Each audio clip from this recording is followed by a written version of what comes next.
In nomine Patris et Filii et Spiritus Sancti. Amen. Ave Maria, gratia plena, Dominus tecum, benedicta tu in mulieribus, et benedictus fructus ventris tui, Iesus. Sancta Maria, Mater Dei, ora pro nobis peccatoribus, nunc et in hora mortis nostre. Amen. Sancta Maria, sede sapientiae, ora pro nobis.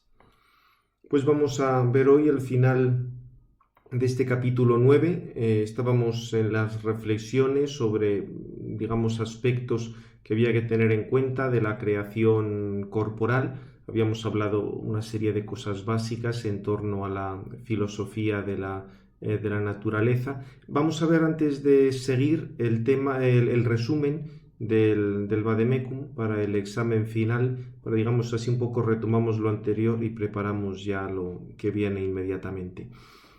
Habíamos dicho que el mundo material está caracterizado por la mutabilidad, de ahí pues todo lo referente al caos y el desorden en los niveles más bajos de la materia, aunque eso no elimina que también exista el orden.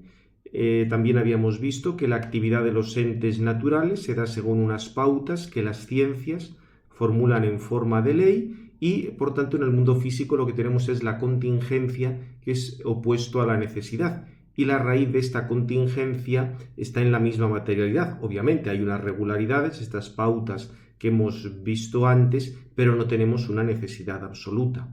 Por otra parte, respecto al obrar, los seres meramente materiales no poseen libertad, y eso hace que su comportamiento, como decía, tenga una cierta necesidad, pero sin que vayamos a un determinismo absoluto, porque acordaos que causalidad no equivale a determinismo, entendido como ese determinismo absoluto, como un determinismo geométrico, sino el influjo de una cosa en otra.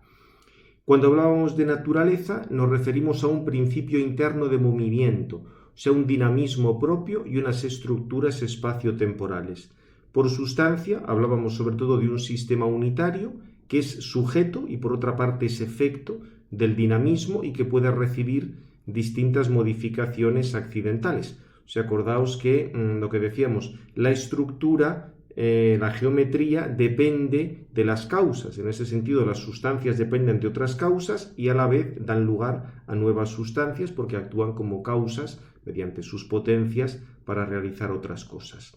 Habíamos visto que la materia y la forma son nociones filosóficas que nos remiten a la indeterminación-determinación, a la potencia y al acto, y que sirven para explicar el movimiento en aquellos casos en los que no puede reducirse una deducción de las condiciones iniciales. Claro, si el movimiento es muy sencillo, tú lo puedes reducir a una ley geométrica y ahí las cosas funcionan. El problema es cuando te encuentras con una cosa compleja, ahí ya no es tan sencillo reducirlo a geometría.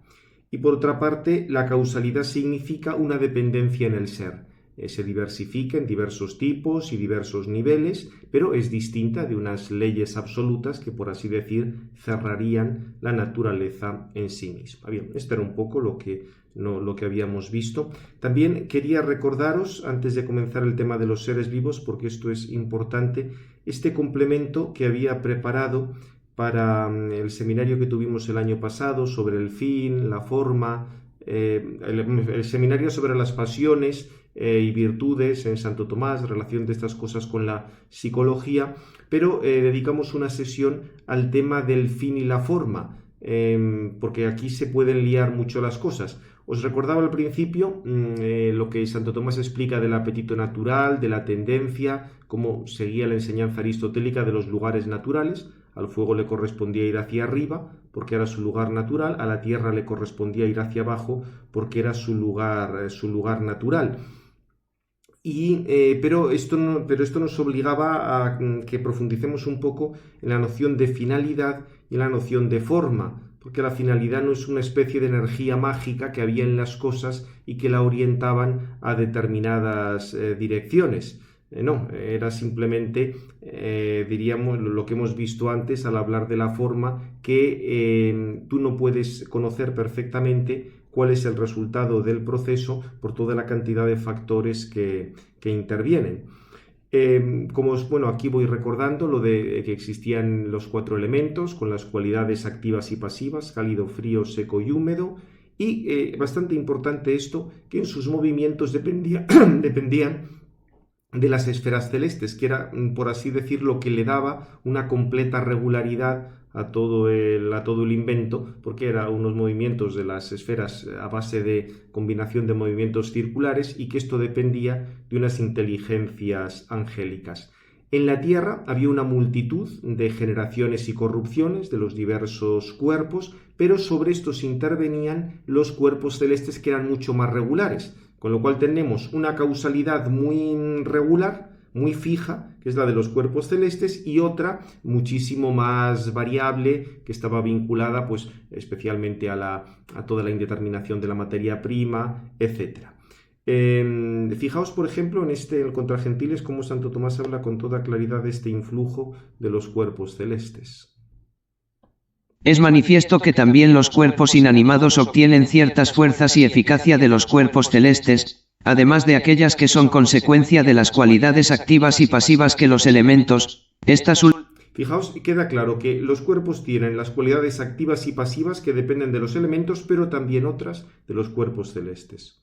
También está claro que están sometidas a los cuerpos celestes, como el imán atrae al hierro, esto lo tiene por fuerza del cuerpo celeste, y las piedras y otras hierbas tienen fuerzas ocultas contra... Bien. O sea que el tema, la importancia que tiene para Santo Tomás el influjo de los cuerpos celestes. Por eso podía haber dicho, digamos, Santo Tomás, citando a Aristóteles, el sol y el hombre engendran al hombre, es decir, para que, dejando aparte ahora el tema del alma, para que exista un nuevo hombre no basta una pareja humana previa, sino que hace falta además la causalidad del sol. Y aquí se puede hablar también de los otros cuerpos celestes, pero la esfera del sol era especialmente importante. E incluso en algunos animales inferiores se pensaba que bastaba la causalidad de los cuerpos celestes para que aparecieran. Por ejemplo, moscas o gusanos se entendía que nacían simplemente porque sobre la materia en putrefacción estaba influyendo un cuerpo celeste. Obviamente sabemos que eso no es así, pero esto para que os hagáis una idea de la importancia que tenía el tema de los cuerpos celestes. Entonces, la tendencia o el apetito de los entes naturales dependía de la forma, pero obviamente también de la causalidad de los cuerpos celestes. Y fijaos que esto en Santo Tomás no admite ninguna duda, porque él dice claramente que al final de los tiempos, como los ángeles van a parar los cuerpos celestes, ya se va a acabar la generación y la corrupción. Los elementos actúan por la fuerza, in virtute, de los cuerpos celestes, y los cuerpos celestes actúan por la fuerza de las sustancias separadas. Luego, al cesar la acción de la sustancia separada, es preciso que cese la acción del cuerpo celeste, y al cesar esta es preciso que exprese la acción del cuerpo elemental de Pot. Bien, aquí hay una errata, como veis, no es que exprese, sino que cese la acción del cuerpo celeste. Bien, por eso fijaos, la noción de forma es simplemente la ordenación de un sustrato indeterminado por la acción de la causa agente. Una causa agente que iba a intervenir siempre el movimiento de los cielos, pero no es una cosa que tú pudieras prever exactamente qué es lo que iba a suceder. Y fijaos que, ya esto lo habíamos visto en la explicación del día pasado, hace falta hablar de formas y no basta el movimiento de los átomos, porque en este caso el todo no es simplemente la suma de las partes. Cuando un proceso es complejo, el todo es más que la suma de las partes, y ahí tú no puedes reducir la naturaleza a geometría. Digamos, esto ya lo hemos visto en la clase anterior. O sea que, digamos, la idea es que tú no puedes reducir todo a toda la naturaleza a una geometría a priori o a un mundo de ideas platónicas, es lo mismo. Si en lugar de ideas platónicas ponemos sistemas de ecuaciones, estamos exactamente en las mismas. Entonces, digamos, la importancia que tiene todo esto es que la dinámica misma es la que establece la geometría o las matemáticas, porque, digamos, se va a dar siempre el movimiento de las partículas, pero la organización o la forma de ese proceso la establece la dinámica del mismo proceso. De ahí la noción de forma como principio de orden de un sustrato indeterminado. Y esto depende de unas causas activas, lógicamente. Esto varía para Aristóteles y vale también para hoy. Solo que, claro, hacer una física que no dependa de la geometría es mucho más complicado que hacer una física de tipo geométrico. Más en concreto, y esto lo veis con más detalle en alguno de los artículos de Basti que están en el libro que traduje, la determinación de cualquier realidad viene de la interacción entre su sistema dinámico propio y el ambiente en que se encuentra. Que esto es muy parecido al esquema que había en el universo tomista y aristotélico de la interacción entre causas terrestres y causas celestes. De estas, algunas son más regulares, lo que hoy llamaríamos las fuerzas básicas de la naturaleza, y otras más variables y contingentes. Por eso ya algún físico, Weizsäcker, había comentado que el cielo de los antiguos había pasado al núcleo de los átomos. O sea, las fuerzas que mantienen unidas el núcleo de los átomos, la electronuclear débil y fuerte, de las cuales dependen luego toda la estructura química y demás, tenían un poco la misma misión que tenían las esferas celestes en el ámbito aristotélico. Y en este sentido, todo lo que habíamos comentado, de entender la forma como información, de manera que no se puede deducir a priori lo que va a pasar en el sistema. Bien, comentaba aquí alguna cuestión más que ya hemos visto antes, pero esto nos lleva a que distingamos, o sea, la distinción o la relación entre la forma y el fin. Porque fijaos que en Santo Tomás esto es muy claro, la distinción entre la forma y el fin aparece cuando tenemos en cuenta que en algunos seres, además de la forma propia, que hace que tengan una determinada estabilidad, pueden adquirir la forma de otra cosa sin perder la forma propia. Esto es conocer, captar de alguna manera la forma de lo conocido, y así su actuación dependerá de la forma propia y también de la forma que han adquirido, o ya veremos en el tema de los instintos, de la mutua interacción entre ambas. En el caso de los seres inteligentes, esa forma puede guiar su actuación y por ello se convierte en un fin. Fijaos, pero fuera de esos procesos intencionales, en los procesos naturales, la forma se identifica con el fin. Fijaos, por ejemplo, lo que dice Santo Tomás. La causa eficiente es causa de la cosa en cuanto que induce la forma o dispone la materia. Por ello la dependencia de la cosa respecto a la causa eficiente es la de la materia a la forma, pues por uno de ellos depende del otro. Respecto a las causas finales es preciso hacer el mismo juicio que respecto a la causa eficiente.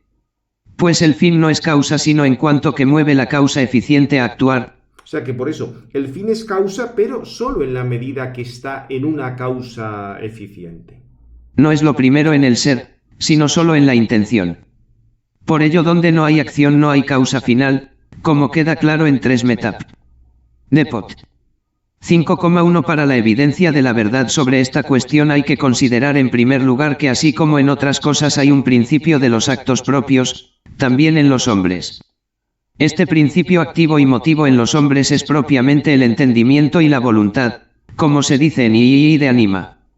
Este principio activo en parte coincide con el principio activo en las cosas naturales, y en parte se distingue. Coincide porque en las cosas naturales se encuentra la forma, que es principio de la acción, y la inclinación que sigue a la forma, que se denomina apetito natural, de todo lo cual se sigue la acción. Es decir, según sea la forma de algo, así va a ser su acción. Así en el hombre se encuentra la forma intelectiva y la inclinación de la voluntad que sigue a la forma aprehendida, de lo cual sigue la acción exterior, pero en esto hay una diferencia, porque la forma de la cosa natural es una forma individuada por la materia, por eso la inclinación está determinada a algo único, mientras que en el hombre la forma entendida es universal, bajo la cual pueden incluirse muchas cosas, por ello, como los actos se dan en lo singular, en los cuales no hay nada que adecue la potencia.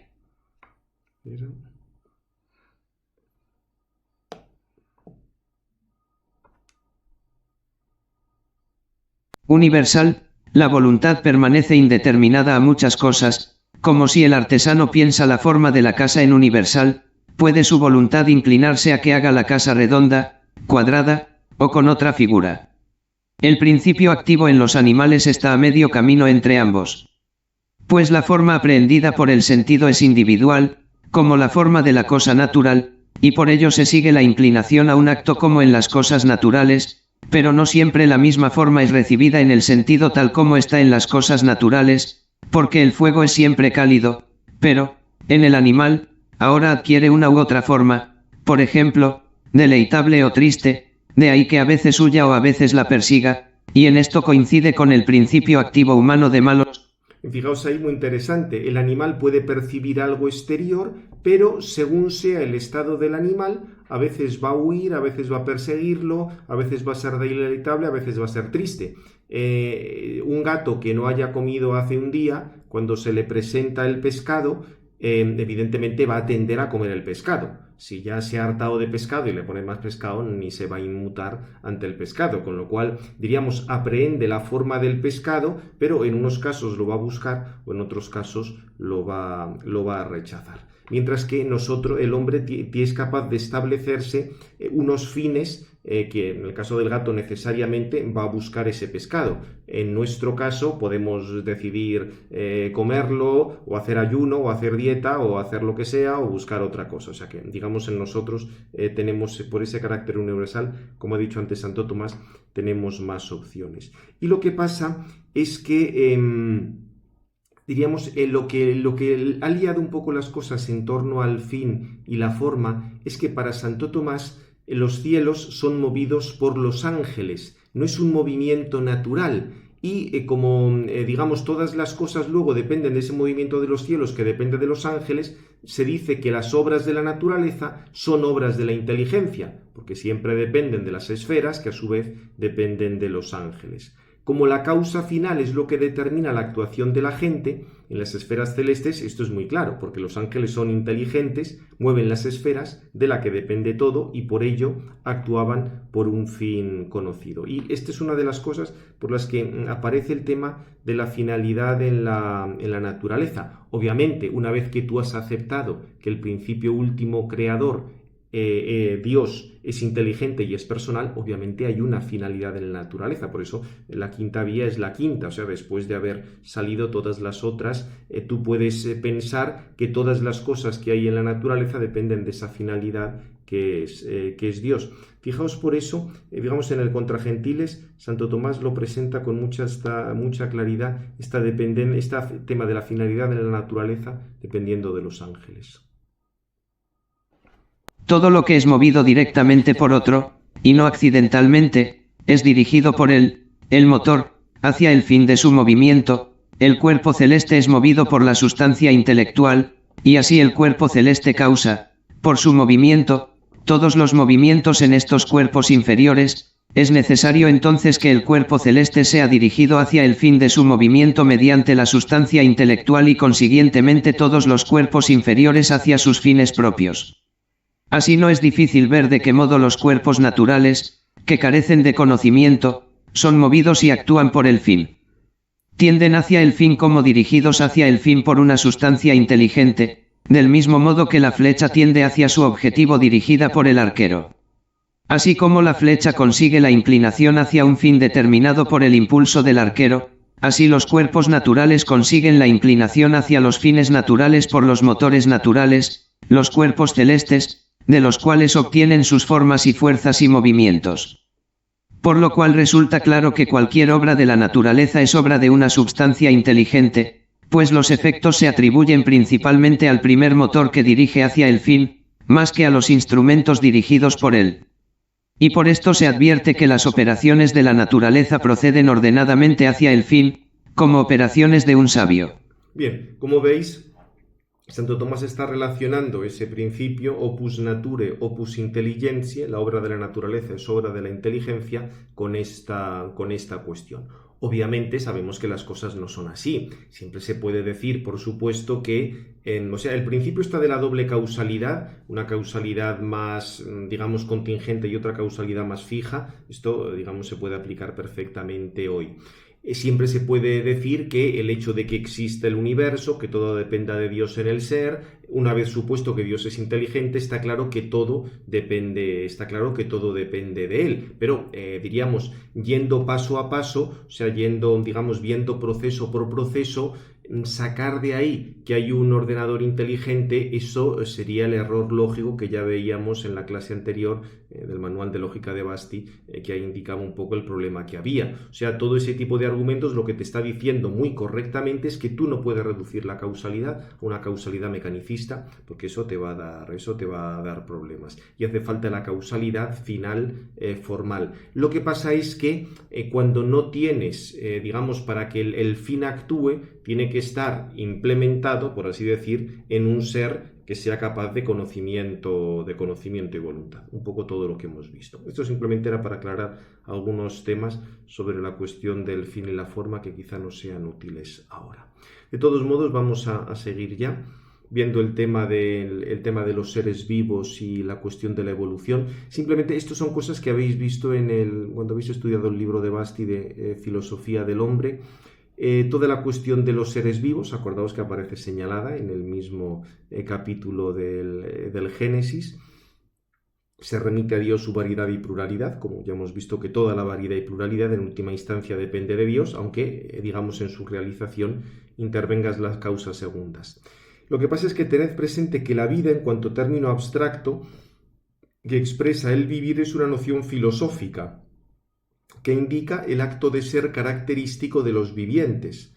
Desde un punto de vista científico, las operaciones vitales, no la vida, porque si estás hablando de vida hablas de filosofía, si estás en ciencia tienes que hablar de operaciones vitales concretas, lo otro sería una ontología de la biología o algo por el estilo, se pueden caracterizar como reacciones químicas que se autorregulan, o sea, un organismo que conserva a través del tiempo y de las generaciones su continuidad genética. La especie se conserva mediante la sucesión de individuos.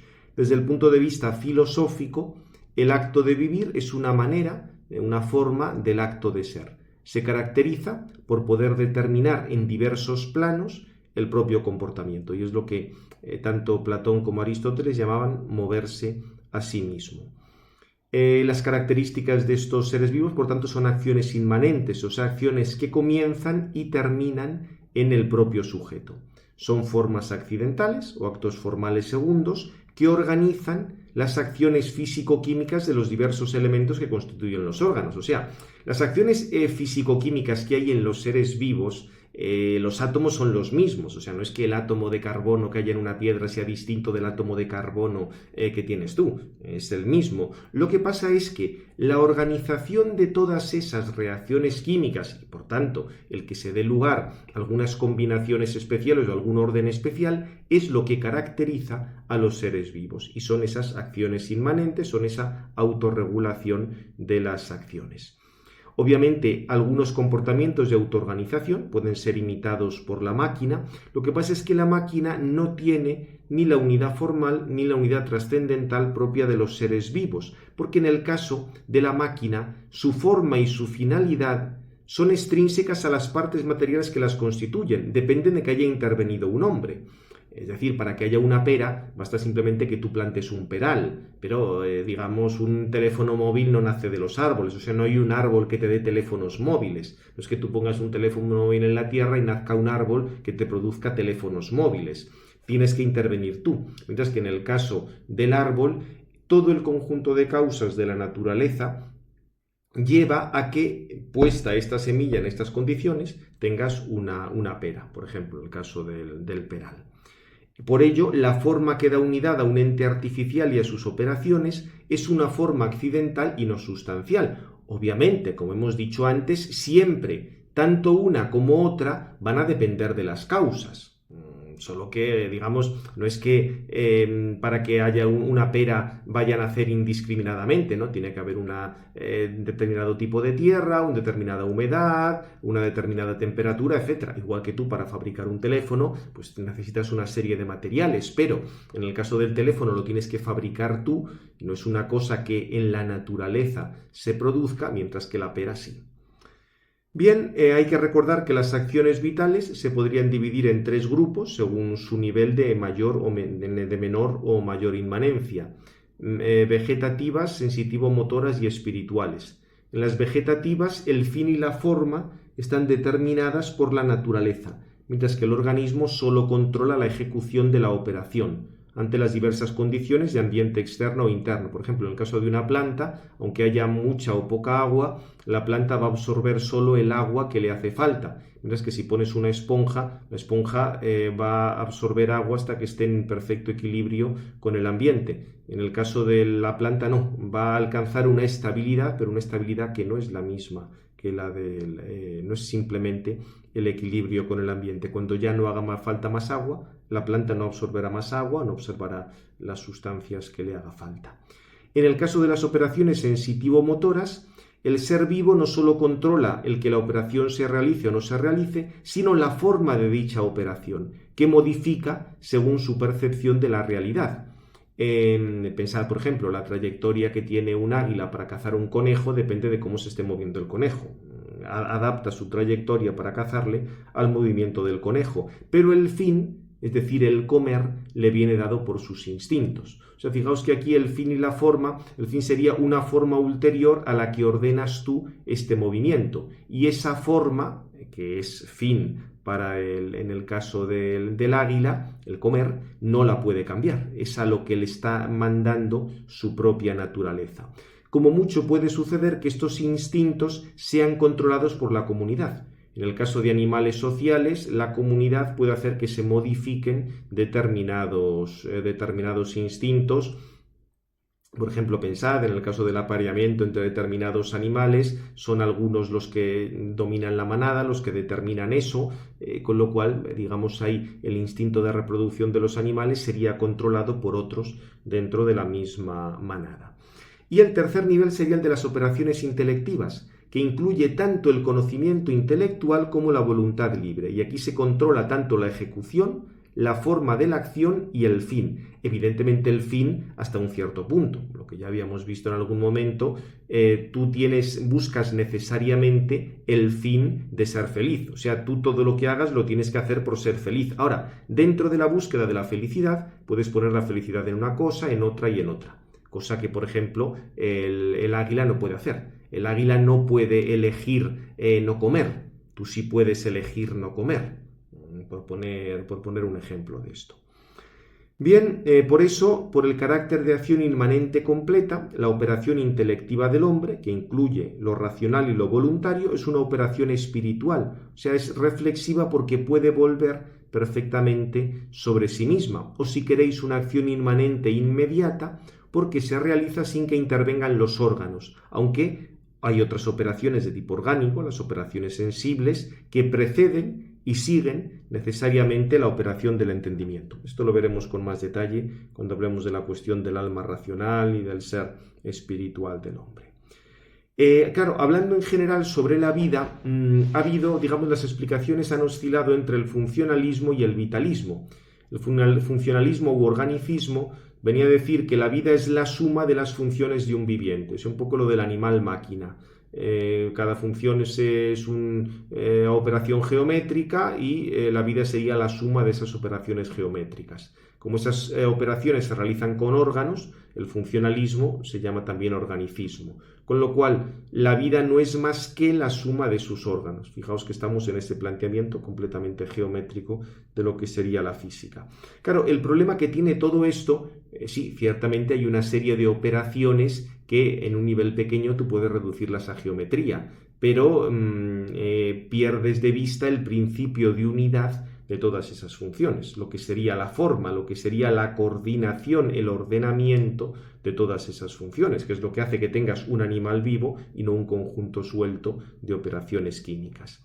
La teoría vitalista, en cambio, se va al extremo contrario. Considera la vida como una fuerza no física, así como una cosa mágica que está flotando por ahí o una cosa misteriosa, distinta de las funciones órganos vitales, con lo cual se caería en una metafísica dualista. Ojo, no dual. Dual quiere decir que tú distingues materia-forma o mente-cuerpo, ya lo veremos luego. Dualista es que son dos sustancias distintas, con lo cual la vida es como una cosa mágica que va por ahí volando, tiene que ser producida por Dios o alguna cosa de estas. No, o sea, el problema es que el vitalismo surgió como consecuencia al funcionalismo al no conocer el planteamiento aristotélico o el planteamiento atomista. Es decir, tú no puedes reducir la vida a un conjunto geométrico, porque, digamos, con eso no vas a poder explicar muchísimas cosas, pero tampoco la cuestión es separar completamente la vida de esas operaciones. Lo propio de la vida es precisamente la forma, el ordenamiento de todas esas operaciones que, por supuesto, forman parte también de la vida. Hacen falta los órganos, hacen falta todas esas cosas, pero tú no puedes reducir eso a una cosa como si fuera una máquina.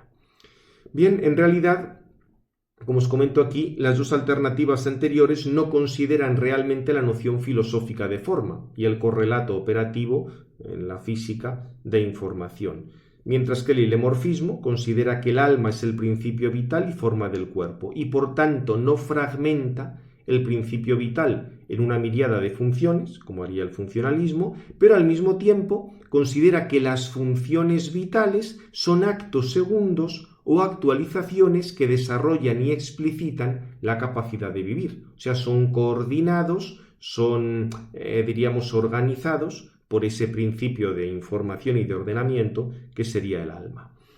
En la comunicación y transmisión de esta información es básico la dotación genética, pero que hay que entender como una información base, una serie de elementos, pero no en el sentido, ya lo dijimos, que toda la información necesaria para el desarrollo de un ser vivo esté ya dado, no. Se va generando información en los intercambios con el ambiente, si no tendríamos el determinismo, o sea, no es que todo esté perfectamente determinado en la dotación genética, en el ADN, sino que se va desarrollando en el intercambio con el ambiente. Aquí estaría todo el tema de la epigenética, que sobre esto en el artículo de Basti tenéis algunas cosas, y por otra parte en la tesis de don David Sánchez fue precisamente sobre todos estos temas de la epigenética y un estudio filosófico de la cuestión.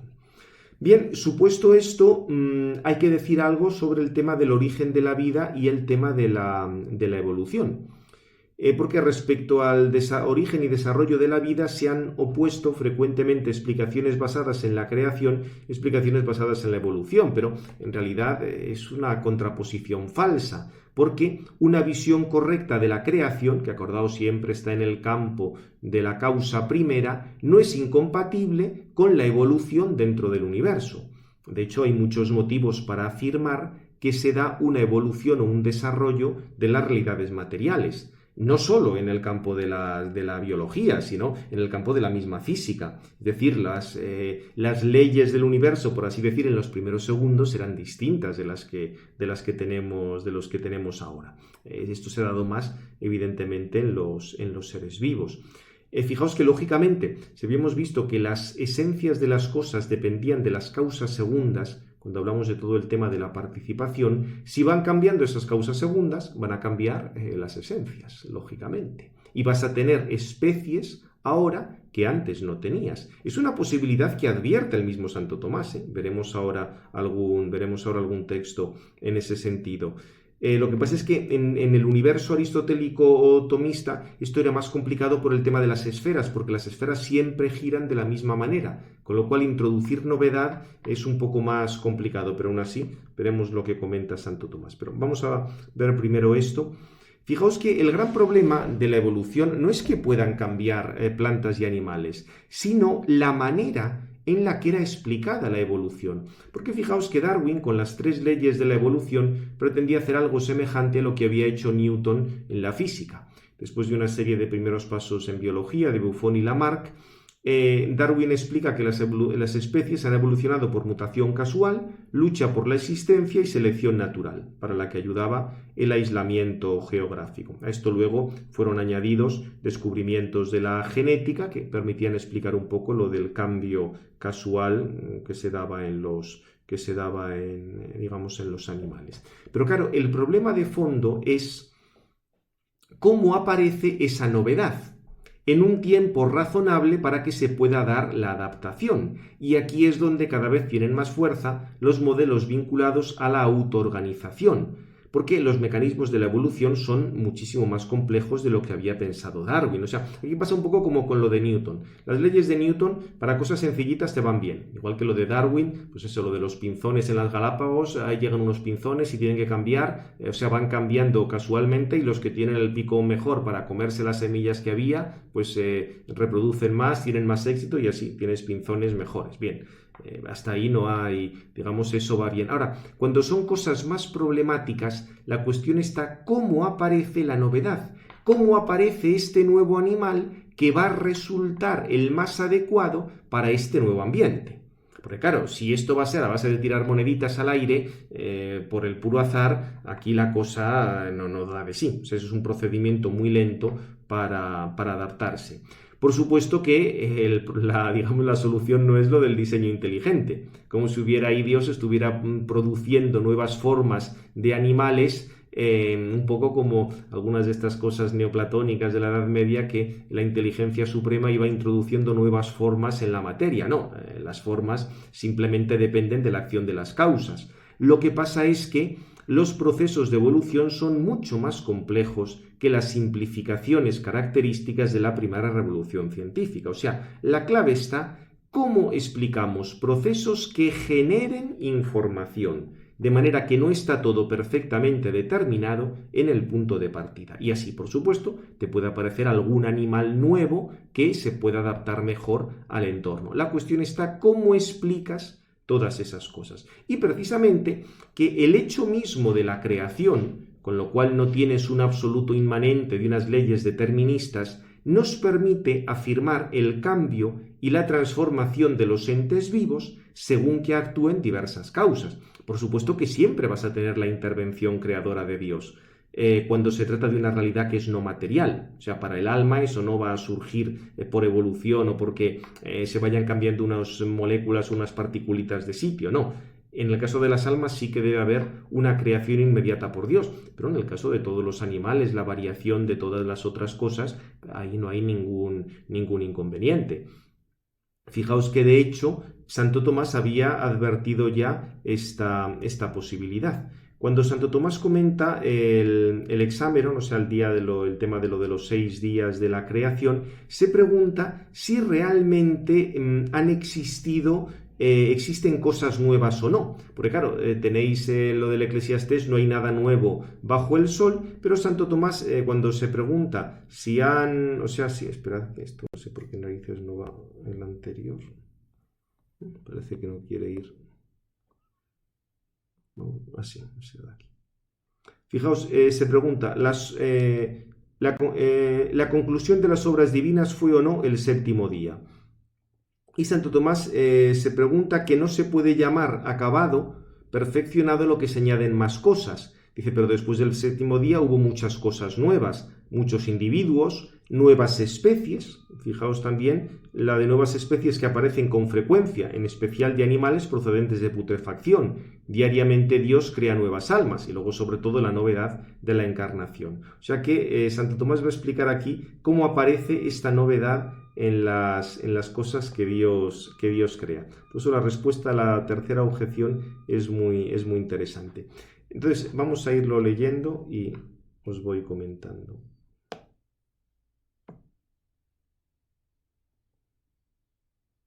Después de lo que Dios hizo, nada es absolutamente nuevo, pues de algún modo está anticipado en las obras de los 6 días. Es decir, lo que te dice Santo Tomás es que no va a haber una novedad absoluta. O sea, cualquier cosa que hay depende de lo que Dios ha hecho antes. Pues algunas cosas preexistieron materialmente, como la mujer, que Dios formó de la costilla de Adán. Obviamente lo está interpretando ahí esto de una manera completamente literal, pero te dice en cualquier caso que el hombre y la mujer tienen la misma carne. Otras cosas, en cambio, preexistieron no solo materialmente, sino causalmente. Esta va a ser la clave, preexistieron causalmente, o sea, tú tienes en la creación inicial de Dios las causas de lo que va a haber después. Como los individuos que ahora son engendrados, fueron ya anticipados en los primeros individuos de sus especies. Incluso las especies nuevas, si se dan, preexistían en algunas potencias activas. Fijaos, no se niega a que puedan darse nuevas especies, pero sí que obviamente van a depender de las potencias activas que hay. Claro, en Santo Tomás esas potencias activas eran fijas en cuanto que dependían de las esferas celestes, pero tú las puedes entender ahora perfectamente como otras causas que hay que pueden ir produciendo nuevos seres. Como los animales engendrados a partir de la putrefacción, son producidos por los poderes de las estrellas y de los elementos que recibieron desde el principio, y esto es así incluso si se producen nuevas especies de tales animales. Es decir, Santo Tomás no tenía claro si aparecen nuevas especies de nuevos animales o no, pero dice que si aparecen, esto depende simplemente de la acción de los cuerpos celestes. Hay también algunos animales que forman una nueva especie y surgen a partir de la mezcla de animales diversos según la especie, como del cruce de un asno con una yegua y un mulo. Bien, aquí el caso de animal, digamos, híbridos se daban ya en la época por la acción del hombre. Como veis, o sea, en Santo Tomás esto es bastante claro. Puede darse una evolución en cuanto que puede darse la aparición de nuevas especies. Vamos a seguir, por tanto, con esto. O sea, aquí, como ya os digo, la clave es lo de esa generación de información. Y ya por último, para terminar, recordar que Dios puede intervenir en la naturaleza. Lo habíamos visto en el capítulo anterior, como la creación no es un conjunto autoconsistente de leyes naturales que se explique a sí mismo, Dios puede intervenir, porque con que cambien las causas, cambian las leyes. Las leyes físicas no son absolutas, no es un determinismo geométrico que se tenga que explicar a sí mismo. Por otra parte, incluso el mundo material se presta a actuaciones de diverso tipo en él. Aquí hemos dicho que los ángeles pueden actuar sobre el mundo material, con mucha más razón el mismo Dios, y lo veremos también en el caso de cuando estudiemos más el tema de la persona humana, como el hombre es una cierta naturaleza, también Dios puede intervenir para que el hombre adquiera una serie de cualidades que de otro modo no tendría. Y esto va a ser básico para todo lo que digamos del fin sobrenatural del hombre. Dios va a elevar al hombre a una posibilidad que, digamos, sale completamente fuera de lo que sería su orden natural, le va a elevar a algo divino. Y esto también nos va a permitir comprender que la gracia de Dios puede intervenir en una persona hasta tal punto que las consecuencias incluso lleguen a comportamientos visibles y sensibles. Es decir, la gracia, en cuanto que lleva el perdón del pecado, en cuanto que lleva la elevación a la vida divina, va a tener incluso consecuencias prácticas, consecuencias concretas. Por supuesto que a veces eso será de tipo milagroso, pero otras veces, sin necesidad de llegar al milagro, el hecho de que la gracia te reconfigure, te ponga en orden con Dios, va a hacer que dentro de ti tengas orden en muchísimas cosas. Por esto, fijaos, cosas que vimos el curso pasado en el tema de las pasiones, cosas que estos tienen que ver con la psicología. O sea, por eso hay una serie de problemas psicológicos que están relacionados con el pecado. En cuanto que ha habido una separación de Dios, ha habido una ruptura del orden dentro del hombre, eso acaba teniendo consecuencias. Por eso también, en la medida en que tú restaures el orden con Dios, ayudas a que se restaure ese orden. Ojo, que esto no es que sea automático. Acordaos lo que dijimos. Una cosa es que tú recuperes la gracia en el hombre interior, pero todos los malos hábitos adquiridos, toda una serie de cosas que se han producido, desórdenes, no es que eso quede automáticamente solucionado. Y para eso sí que puede haber técnicas que, en cierto modo, aparecen en la psicología, pero como veis aquí hay una interacción mutua entre la gracia y ese orden interior del hombre. Es una cosa que vimos en el seminario del curso pasado sobre virtudes, pasiones en Santo Tomás. En esto, un psicólogo, bueno, además de todos los escritos psicológicos de Chavarría, que encontráis ahí un montón de material en este sentido, sigue a Rudolf Allers. Él te escribió algún artículo muy interesante, como este psicólogo, un poco en la época de los grandes psicólogos así clásicos de la mitad del siglo XX, era partidario de todas estas cosas. Bien, por cerrar un poco, recordad que la tendencia cada vez mayor en física a explicar la naturaleza en términos de información permite reintroducir en nuestras explicaciones y de manera rigurosa todas las afirmaciones clásicas acerca de las formas accidentales. Y fijaos que como los dones sobrenaturales son formas accidentales, eso acaba teniendo, y de hecho tiene, repercusiones concretas en la vida de las personas. O sea que cerramos esta parte, digamos, de la creación material, recordando que Dios, por supuesto, puede intervenir en ella, y la intervención más importante es esta elevación al campo de la gracia que veremos en su momento en el capítulo 11. Cerramos ya con el recuerdo del Vademecum. Simplemente aquí recordaba el tema de que un tipo de sustancias son los seres vivos, se caracterizan por acciones inmanentes, acciones que recaen sobre el propio sujeto. Recordad que hay diversos niveles de vida, en la medida en que estos seres controlan un número mayor de aspectos, la operación, la forma de la operación o el fin de la operación, y por acción de las diversas causas pueden experimentar cambios y aparecer nuevas especies, aunque, como ya os digo, en los mecanismos que explican la evolución son especialmente complejos. Y luego, por supuesto, Dios puede intervenir en la naturaleza a diversos niveles. Lo más llamativo es el tema de los milagros, que ya estudiamos, y para esto es fundamental entender que la naturaleza no es un sistema cerrado, no es un determinismo absoluto que impide el enriquecimiento sobrenatural que Dios ha establecido como fin de la criatura racional. Por eso ya veremos que tú no puedes entender lo sobrenatural como simplemente, diríamos, el desarrollo de lo que ya es el hombre por naturaleza, ¿no? Es un enriquecimiento, es algo que le eleva a un nivel divino. Pues terminamos ya. Gloria al Padre, al Hijo y al Espíritu Santo, como era en el principio, ahora y siempre, por los siglos de los siglos. Amén. Sagrado Corazón de Jesús, en vos confío.